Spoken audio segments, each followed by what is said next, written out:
Les anges sont les êtres célestes qui suscitent beaucoup d'intérêt chez les gens, y compris ceux qui ne sont pas chrétiens. Dotés de pouvoirs surnaturels, ils sont chargés de protéger et de veiller sur la vie des enfants de Dieu et de répondre à leurs besoins selon les ordres de leur Père. Et la Bible dit dans le livre des Hébreux qu'il y a des milliers et des milliers d'anges dans le ciel. Cependant, la parole du Seigneur ne nous donne le nom que de quelques-uns d'entre eux.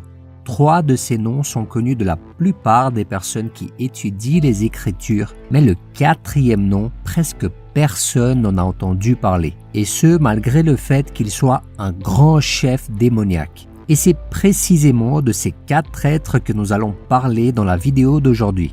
D'accord ? Avant de commencer, je vous demande de vous abonner maintenant à la chaîne pour ne pas risquer d'oublier à la fin. Laissez aussi votre pouce bleu et activez la cloche de notification pour ne rien manquer d'important. Comme d'habitude, nous laissons ici notre remerciement spécial à nos frères et sœurs qui ont décidé de devenir membres de la chaîne en cliquant sur le bouton rejoindre. Que Dieu continue à bénir chacun d'entre vous. À la fin de cette vidéo, nous vous demandons de laisser votre commentaire en disant ce que vous pensez du contenu.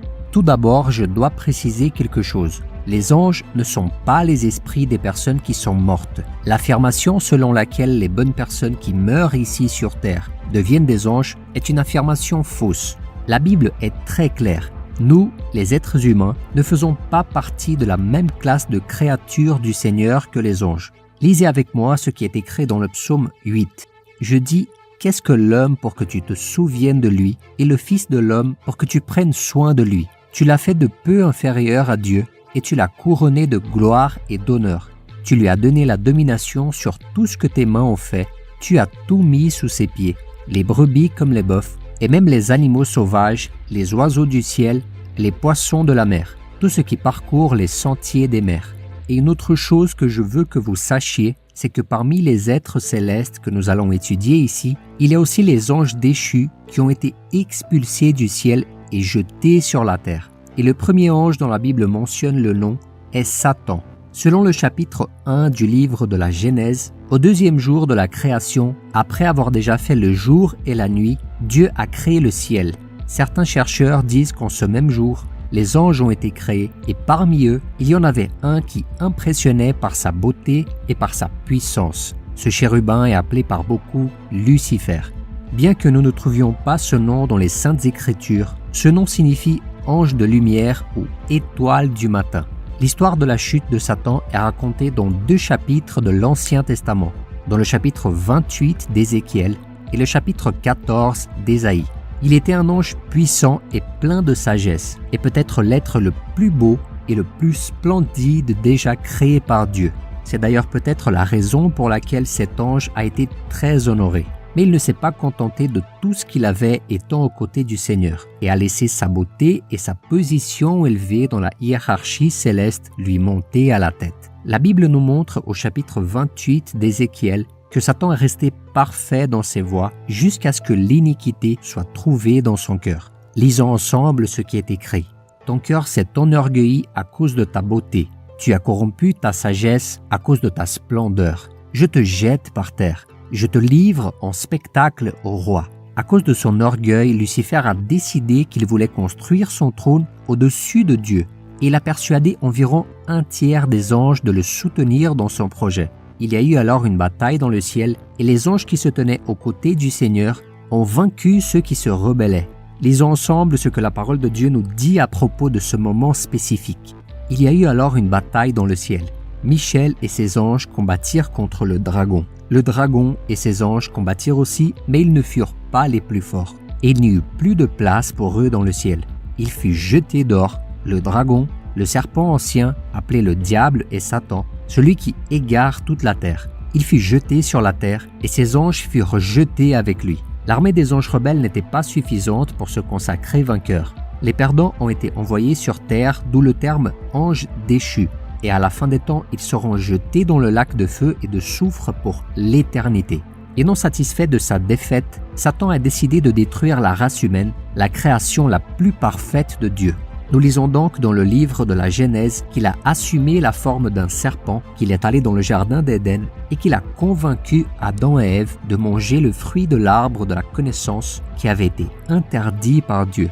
Ainsi, le péché est entré dans le monde et le couple a perdu son intimité avec le Créateur et suite à ça a été expulsé du paradis pour toujours. Et aujourd'hui comme hier, Satan fait tout ce qui est en son pouvoir pour apporter la condamnation aux êtres humains en les détournant du chemin du salut qui est offert par le sacrifice de Jésus. Et la Bible dit que pour tromper les enfants de Dieu, il est même capable de se déguiser en ange de lumière.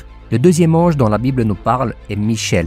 L'archange Michel est l'un des anges les plus puissants de Dieu et il appartient à un ordre supérieur parmi les anges car c'est un être céleste qui agit comme un messager pour des missions spéciales. Michel est aussi un grand guerrier. Le livre de l'Apocalypse au chapitre 12 nous montre que c'est lui d'ailleurs qui a dirigé l'armée des anges contre Satan, à l'occasion où celui-ci s'est rebellé contre Dieu. Et un autre passage qui attire beaucoup d'attention se trouve dans le livre de Jude. Il nous dit que Michel a combattu le diable pour le corps de Moïse. Remarquez qu'aussi puissant qu'il était, Michel a fait preuve de sagesse en ne calomniant pas l'ennemi, mais en laissant Dieu le réprimander.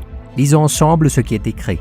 Or, lorsqu'il discutait avec le diable et lui disputait le corps de Moïse, l'archange Michel n'a pas osé porter de jugement insultant contre lui, mais a dit « Que le Seigneur te punisse ». Et déjà dans le livre de Daniel, il est rapporté que Dieu a envoyé un ange pour délivrer un message au prophète. Cependant, le prince de Perse, qui était un agent de Satan, a essayé de l'arrêter. Alors Dieu a envoyé l'archange Michel pour l'aider. Regardez ce que Daniel a dit à propos de cet événement. Mais une main m'a touché et m'a mis tout tremblant sur mes genoux et les paumes de mes mains. Puis l'homme m'a dit, « Daniel, homme considéré comme précieux, sois attentif aux paroles que je vais te dire et tiens-toi debout là où tu es. En effet, j'ai été maintenant envoyé vers toi. » Lorsqu'il m'a dit cela, je me suis tenu debout, tout tremblant. Il m'a dit, « Daniel, n'aie pas peur, car dès le premier jour où tu as eu cœur de comprendre et de t'humilier devant ton Dieu, tes paroles ont été entendues, et c'est à cause d'elles que je suis venu. Le chef du royaume de Perse m'a résisté 21 jours, mais Michel, l'un des principaux chefs, est venu à mon aide et je suis resté là, près des rois de Perse. Je viens maintenant pour te faire comprendre ce qui doit arriver à ton peuple dans l'avenir, car la vision concerne encore cette époque-là. Regardez ça, mes frères et mes sœurs. Tous ces témoignages montrent que Michel est bel et bien l'un des êtres célestes les plus puissants qui existent dans le ciel. Le troisième ange dont nous allons parler est Gabriel. Si Michel est un ange des grandes batailles, Gabriel est le responsable des messages importants et des missions que Dieu donne aux gens. Il suffit de se rappeler des histoires de Noël que nous entendons depuis que nous sommes petits. C'est lui qui a annoncé à Marie qu'elle allait donner naissance au Fils de Dieu. C'est également lui qui est apparu pour interpréter la vision de Daniel d'un bélier et d'un bouc. Gabriel se présente sous la forme d'un homme et explique que la vision concerne la fin des temps et que ces animaux représentaient les futurs royaumes. Et plus tard, cet ange est apparu à nouveau à Daniel, lui apportant la compréhension de sa vision après qu'il ait prié pour le pardon des péchés de son peuple. Je parlais encore dans ma prière quand l'homme, Gabriel, celui que j'avais vu dans ma précédente vision, s'est approché de moi d'un vol rapide au moment de l'offrande du soir. Il m'a enseigné et a parlé avec moi.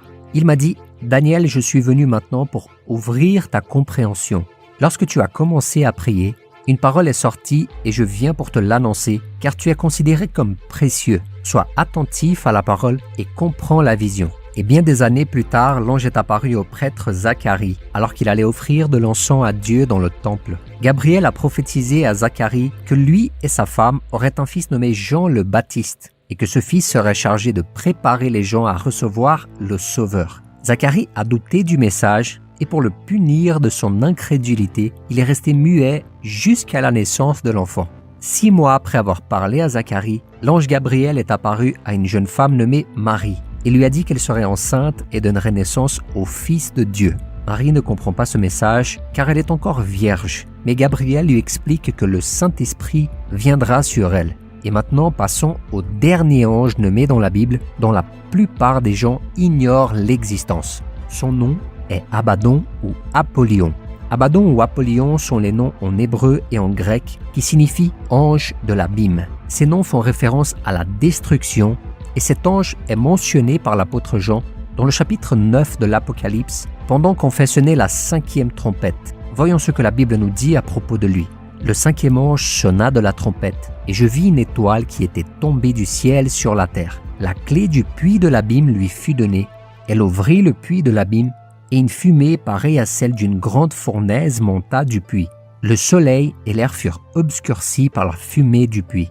Des sauterelles sortirent de la fumée et couvrirent la terre, et un pouvoir semblable à celui des scorpions de la terre leur fut donné. Elles reçurent l'ordre de ne pas faire de mal à l'herbe de la terre, ni à aucune verdure, ni à aucun arbre, mais seulement aux hommes qui n'avaient pas l'empreinte de Dieu sur leur front. Il leur fut permis non de les tuer, mais de les tourmenter pendant 5 mois. Le tourment qu'elles causaient était comme celui causé par le scorpion quand il pique un homme. Durant ces jours-là, les hommes rechercheront la mort et ne la trouveront pas. Ils désireront mourir, mais la mort fuira loin d'eux. Ces sauterelles ressemblaient à des chevaux préparés pour le combat. Elles avaient sur la tête comme une couronne d'or, et leur visage était pareil à celui d'un homme. Elles avaient des cheveux semblables à des cheveux de femmes, et leurs dents étaient comme celles des lions. Leur poitrine était comme une cuirasse de fer, et le bruit de leurs ailes était comme celui des chars tirés par plusieurs chevaux qui courent au combat. Elles avaient des queues armées de dards comme les scorpions, et c'est dans leur queue que se trouvait le pouvoir de faire du mal aux hommes durant 5 mois.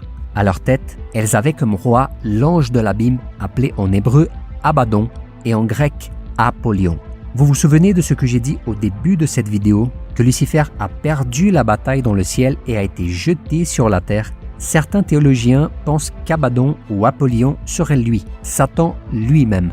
Mais cette théorie n'est pas très probable. Après tout, Lucifer n'est pas le seul à être tombé du ciel après la bataille contre l'armée de Dieu. Donc en fait, c'est un autre ange déchu qui est devenu le chef d'une armée démoniaque qui règne sur les abysses. Mais nous devons toujours nous rappeler que le contrôle de tout est entre les mains de Dieu. C'est lui qui détermine le temps d'ouverture et de fermeture de l'abîme dont Abaddon ou Apollyon apparaît comme le chef aujourd'hui.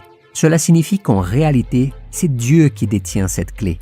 Mais selon ses desseins divins et la durée de ses plans, il remet cette clé temporairement au diable pour qu'il tourmente les personnes qui ne se sont pas rendues à Jésus-Christ pendant la grande tribulation. Et cela explique pourquoi cet ange est décrit comme le roi de l'abîme dans le chapitre 9 de l'Apocalypse. Et tout comme Satan et ses autres démons, Abaddon ou Apollyon sera aussi vaincu par le Christ à la fin des temps. Ils passeront tous l'éternité dans le lac de feu en enfer, où il y aura des pleurs et des grincements de dents.